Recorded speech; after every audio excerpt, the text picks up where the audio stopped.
California ਦੇ ਵਿੱਚ ਸ਼ਹਿਦ ਦੀ ਮੱਖੀ ਹੁਣ ਮੱਛੀ ਆ। ਇਹ ਸੁਣ ਕੇ ਬੰਦਾ ਬੜਾ ਹੈਰਾਨ ਹੁੰਦਾ ਆ। ਪਰ ਜਿਹੜੀ ਕੈਲੀਫੋਰਨੀਆ ਦੀ ਅਪੀਲ ਕੋਰਟਸ ਨਾ ਇਸ ਦੇ ਉੱਤੇ ਮੋਹਰ ਲਾਈ ਆ। ਜਿਹੜੀਆਂ ਸ਼ਹਿਦ ਦੀਆਂ ਮੱਖੀਆਂ ਆ ਉਹਨੂੰ ਕੈਲੀਫੋਰਨੀਆ ਇੰਡੇਂਜਰਡ ਸਪੀਸੀਜ਼ ਐਕਟ ਦੇ ਤਹਿਤ ਮੱਛੀ ਘੋਸ਼ਿਤ ਕੀਤਾ ਗਿਆ ਆ ਤੇ ਹੁਣ ਲੀਗਲੀ ਜਿਹੜਾ ਇਸ ਨੂੰ ਮੱਛੀ ਮੰਨਿਆ ਜਾਊਗਾ। ਜਿਹੜੀ ਬੰਬਲ ਬੀ ਟਰੈਸਟਰੀਅਲ ਇਨਵਰਟਬਰੇਟ ਇਸ ਕੈਟਾਗਰੀ ਦੇ ਵਿੱਚ ਆਉਂਦੀ ਆ ਤੇ ਕਹਿੰਦੇ ਇਹ ਮੱਛੀ ਹੋਣ ਦੀ ਡੈਫੀਨੇਸ਼ਨ ਦੇ ਅਧੀਨ ਹੀ ਆਉਂਦੀ ਆ, ਜੋ ਕਿ ਐਂਡੇਂਜਰਡ ਸਪੀਸੀਜ਼ ਦੇ ਵਿੱਚ ਜਾਂ ਥ੍ਰੈਟਨਡ ਸਪੀਸੀਜ਼ ਦੇ ਅੰਡਰ ਆਉਂਦੀ ਆ। 2019 ਦੇ ਵਿੱਚ ਇਹ ਲਾਸੂਟ ਸ਼ੁਰੂ ਹੋਇਆ ਸੀਗਾ, ਖਾਸ ਕਰਕੇ ਕਹਿੰਦੇ ਐਲਮੰਡ ਤੇ ਸਿਟਰਸ ਗਰੋਵਰਸ ਦੇ ਦੁਆਰਾ ਕੈਲੀਫੋਰਨੀਆ ਫਿਸ਼ ਤੇ ਗੇਮ ਕਮਿਸ਼ਨ ਦੇ ਨਾਲ। ਉਸ ਲਾਸੂਟ ਦੇ ਵਿੱਚ ਕਹਿੰਦੇ ਆ ਵੀ ਇਸ ਦੀ ਡੈਫੀਨੇਸ਼ਨ ਨੂੰ ਲੱਭਿਆ ਗਿਆ, ਸੋ ਇਸ ਨੂੰ ਹੁਣ ਮੱਛੀ ਘੋਸ਼ਿਤ ਕਰਕੇ ਐਂਡੇਂਜਰਡ ਤੇ ਜਿਹੜੀ ਥ੍ਰੈਟਨਡ ਸਪੀਸੀਜ਼ ਦੇ ਵਿੱਚ ਲਿਆਂਦਾ ਗਿਆ ਆ। ਸੋ ਜਦੋਂ ਕੋਈ ਵੀ ਸੀਸਾ ਦੇ ਅੰਡਰ ਆਉਂਦਾ ਆ ਕੈਲੀਫੋਰਨੀਆ ਇੰਡੇਂਜਰਡ ਸਪੀਸੀਜ਼ ਐਕਟ ਦੇ ਤਹਿਤ, ਫਿਰ ਉਹਨਾਂ ਨੂੰ ਮਾਰਨ ਜਾਂ ਉਸ ਨੂੰ ਪਾਲਣ ਦੇ ਉੱਤੇ ਜਾਂ ਉਹਨਾਂ ਨੂੰ ਘਟਾਉਣ ਦੇ ਲਈ ਕਈ ਤਰੀਕੇ ਦੀਆਂ ਹੋਰ ਨਵੀਆਂ ਰੈਗੂਲੇਸ਼ਨਸ ਦੇ ਅੰਡਰ ਆ ਜਾਂਦੇ ਆ। So ਕਰਾਊਚ bumble B, Franklin bumble B, Suckley cuckoo bumble B ਤੇ ਵੈਸਟਰਨ ਬੰਬਲ ਬੀ, ਇਹ ਚਾਰੇ ਤਰ੍ਹਾਂ ਦੀ ਜਿਹੜੀ ਸ਼ਹਿਦ ਦੀ ਮੱਖੀ ਆ ਹੁਣ ਇੱਕ ਮੱਛੀ ਦੇ ਵਜੋਂ ਗਰਦਾਨੀ ਜਾਊਗੀ, ਉਹ ਜਿਹੜੀ ਆ ਕੈਲੀਫੋਰਨੀਆ ਇੰਡੇਂਜਰਡ ਸਪੀਸੀਜ਼ ਐਕਟ ਦੇ ਤਹਿਤ।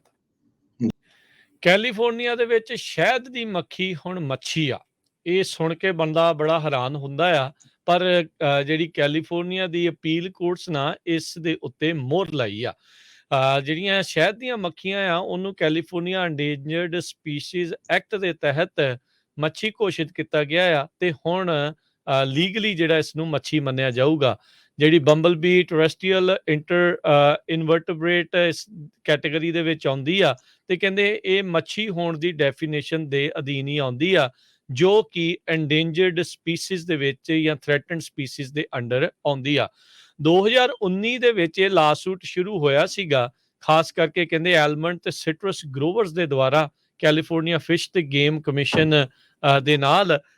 ਉਸ ਲਾਸੂਟ ਦੇ ਵਿੱਚ ਕਹਿੰਦੇ ਆ ਵੀ ਇਸ ਦੀ ਡੈਫੀਨੇਸ਼ਨ ਨੂੰ ਲੱਭਿਆ ਗਿਆ, ਸੋ ਇਸ ਨੂੰ ਹੁਣ ਮੱਛੀ ਘੋਸ਼ਿਤ ਕਰਕੇ ਐਂਡੇਂਜਰਡ ਤੇ ਜਿਹੜੀ ਥ੍ਰੈਟਨਡ ਸਪੀਸੀਜ਼ ਦੇ ਵਿੱਚ ਲਿਆਂਦਾ ਗਿਆ ਆ।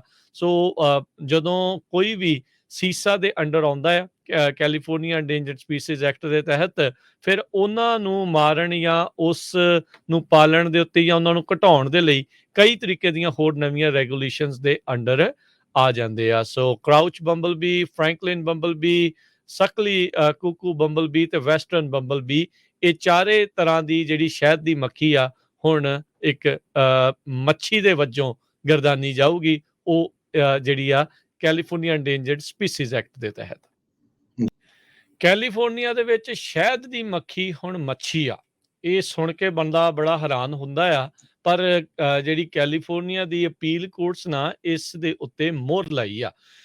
ਜਿਹੜੀਆਂ ਸ਼ਹਿਦ ਦੀਆਂ ਮੱਖੀਆਂ ਆ ਉਹਨੂੰ ਕੈਲੀਫੋਰਨੀਆ ਇੰਡੇਂਜਰਡ ਸਪੀਸੀਜ਼ ਐਕਟ ਦੇ ਤਹਿਤ ਮੱਛੀ ਘੋਸ਼ਿਤ ਕੀਤਾ ਗਿਆ ਆ ਤੇ ਹੁਣ ਲੀਗਲੀ ਜਿਹੜਾ ਇਸ ਨੂੰ ਮੱਛੀ ਮੰਨਿਆ ਜਾਊਗਾ।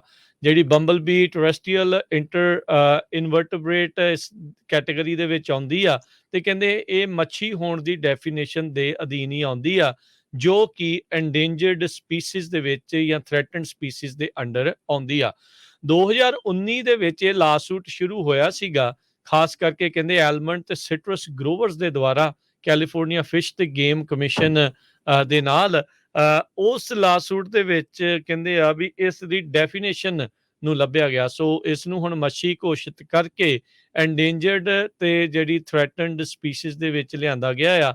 ਸੋ ਜਦੋਂ ਕੋਈ ਵੀ ਸੀਸਾ ਦੇ ਅੰਡਰ ਆਉਂਦਾ ਆ ਕੈਲੀਫੋਰਨੀਆ ਇੰਡੇਂਜਰਡ ਸਪੀਸੀਜ਼ ਐਕਟ ਦੇ ਤਹਿਤ, ਫਿਰ ਉਹਨਾਂ ਨੂੰ ਮਾਰਨ ਜਾਂ ਉਸ ਨੂੰ ਪਾਲਣ ਦੇ ਉੱਤੇ ਜਾਂ ਉਹਨਾਂ ਨੂੰ ਘਟਾਉਣ ਦੇ ਲਈ ਕਈ ਤਰੀਕੇ ਦੀਆਂ ਹੋਰ ਨਵੀਆਂ ਰੈਗੂਲੇਸ਼ਨਸ ਦੇ ਅੰਡਰ ਆ ਜਾਂਦੇ ਆ। So ਕਰਾਊਚ bumble B, Franklin bumble B, Suckley cuckoo bumble B ਤੇ ਵੈਸਟਰਨ ਬੰਬਲ ਬੀ, ਇਹ ਚਾਰੇ ਤਰ੍ਹਾਂ ਦੀ ਜਿਹੜੀ ਸ਼ਹਿਦ ਦੀ ਮੱਖੀ ਆ ਹੁਣ ਇੱਕ ਮੱਛੀ ਦੇ ਵਜੋਂ ਗਰਦਾਨੀ ਜਾਊਗੀ, ਉਹ ਜਿਹੜੀ ਆ ਕੈਲੀਫੋਰਨੀਆ ਇੰਡੇਂਜਰਡ ਸਪੀਸੀਜ਼ ਐਕਟ ਦੇ ਤਹਿਤ।